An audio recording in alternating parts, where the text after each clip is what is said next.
Okay. I'm gonna be real with you. This gun needed those attachments. Today, we're gonna be going over every single sight. Because if I don't do it now, I'm gonna get sucked into Night Rain again and proceed to lose my mind.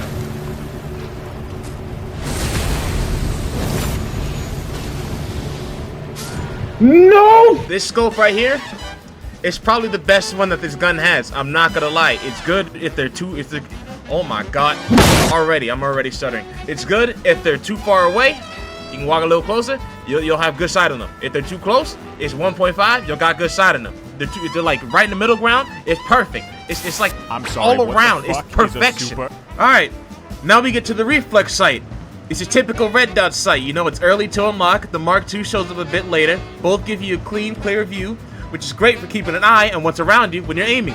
Compared to iron sights, they usually don't require, Nick, even when I have a script, compared to iron sights, this shit don't do much for ergonomics. Maybe even a little bit negative. So no +5 boost here. What do you get with precise aiming point? Hitting distant targets or tiny weak spots becomes much easier with the clear red dot. Firing your test wall, or firing at the test wall right here, you can see that the recoil is a little bit similar to the base weapon, but that steady dot helps you manage sustained fire. Choosing between the standard Reflex and the Mark II often just comes down to which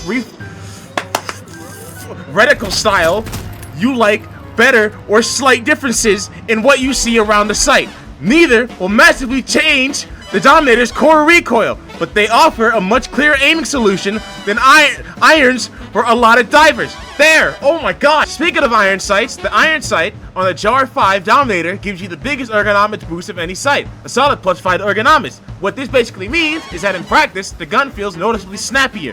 When you bring it into aim, it settles faster, switching between targets feels less like dragging a fucking cannon that shoots cans of soup, and more like pointing where you want to shoot.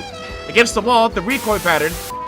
Okay, I just lost my train of thought. I am so sorry. I was looking at the script and I literally thought of a can of tomato soup, and that distracted me enough to not lose where I am in the fucking. Against the wall, the recoil pattern itself doesn't magically get smaller, but your ability to correct for that recoil between shots to get back on the target is definitely better because of the quicker handling.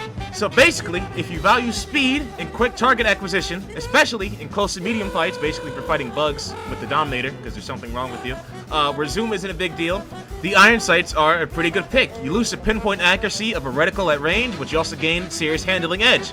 It's a good trade-off. You'll definitely feel it in this gun because it swings like a motherfucker. The holographic sight. Alright, works a lot like the Reflex sight, but the holographic sight has a different kind of reticle. Ergonomically, this is in the same boat as Reflex sights. No big bonus, no major downside. But the larger casing of the holo sight can sometimes feel like you're wielding a Minecraft brick for a sight, so only because it takes away that little bit more of your vision. But you know, some players prefer the bigger, clearer aiming reference of the reticle itself, especially when things get hectic.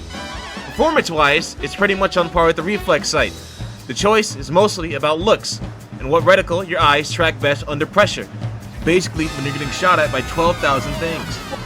Alright, as for the last sight, this is the most zoom you can get on the Dominator. Unlocked at weapon level 24, it comes with the biggest ergonomics penalty, a hefty -6. The scope really tries to turn the Dominator into more of like a marksman rifle, hitting targets for like very, very far away, like over 100 meters or more.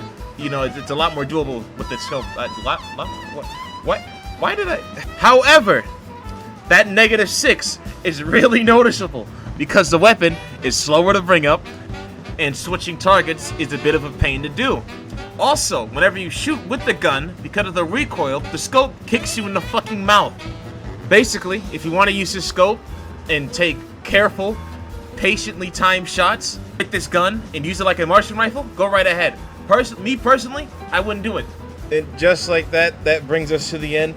I would do attachments. I had the attachment part recorded, or at least the audio, but I didn't feel like putting together the rest because I have other shit to do, and I also want to get something out today. So maybe I'll do attachments later, then I'll combine them into one video. That's 3 videos out of one. I think that's a pretty good idea.